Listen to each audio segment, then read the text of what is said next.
Welcome back to Persona 5 Not Royal with me, Matthew Curtis, aka Poogie. So, now what we will get a bullet heal, but not just that, but also a look at the Mementos depths.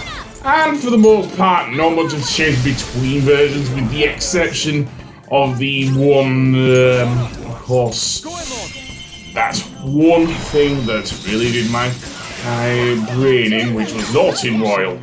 Namely, that there are only two, two safe rooms in this dungeon in the vanilla version. I kind of went over that in my Royal Let's Play, but does it bear repeating? Maybe, maybe not. So yeah, and like with the other game, there are also the aforementioned puzzles, of course. That is still there, of course.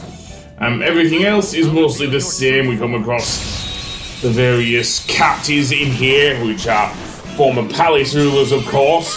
We're sent down here, and indeed we see the Holy Grail later, Yaldabaoth, who, like before, has taken over the Velvet Room and pretty much split Lavenza in two into the two twins, Caroline and Justine, of course.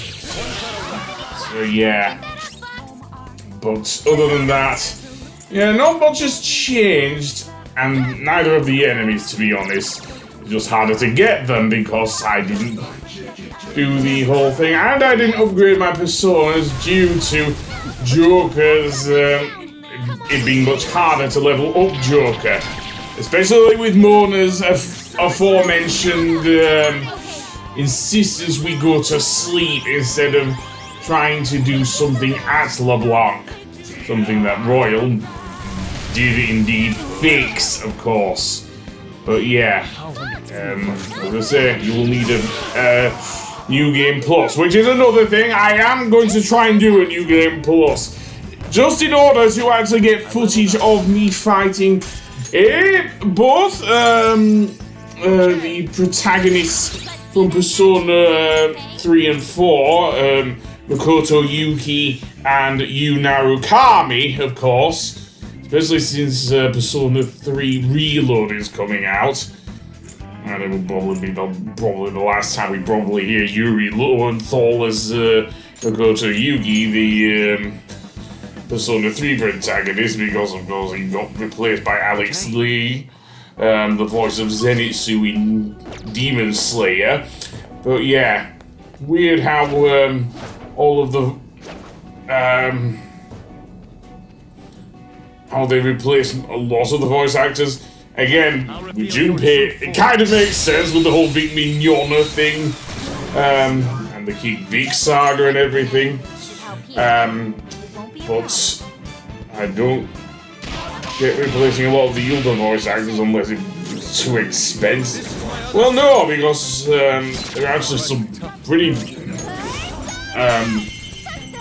well-known union VAs in the game, namely, among other ones, Susan Blakesley, the voice of Maleficent in Kingdom Hearts, among others, and Wanda in the Fairly Odd Parents. So yeah, I guess it's just weird to me, especially since in Persona 5 Tactica, all of the voice actors from the original Persona 5 reprised their roles. So I don't know, man. Anyway, let's get to the puzzle segment of the Mementos depths. We're better in the very hall where I did so. Let's see, the layout of the map, to be fair to Atlas, is still the same. Although some of the puzzles do get even more annoying. So yeah, and we can only do them so many times before, like in Royal, they reset. And in this area, this is the area where I did multiple puzzles as well.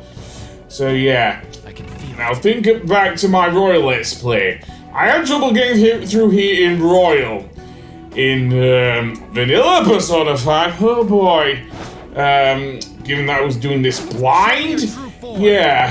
Oh goodness, I did not upload this as a Let's Play. Seriously. And having to deal with the various things, including Thor. Yes. Just because the guy is holding Mjolnir. Thank goodness I did go for Royal, that's all I'm gonna say. Over vanilla, seriously. But that being said, yeah. I am not, however, going to cover the final boss, which isn't the final boss he yelled about in this game, because it's mostly the same. Actually, no, I'll change. I will actually cover Yaldabaoth.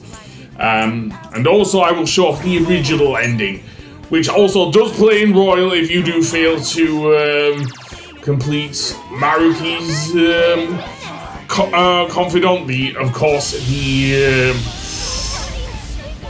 the counselor confidant. That's still a thing. But yeah. And oh boy, oh my god, he killed Yusuke. Okay, it doesn't have the same ring as Kenny, but whatever.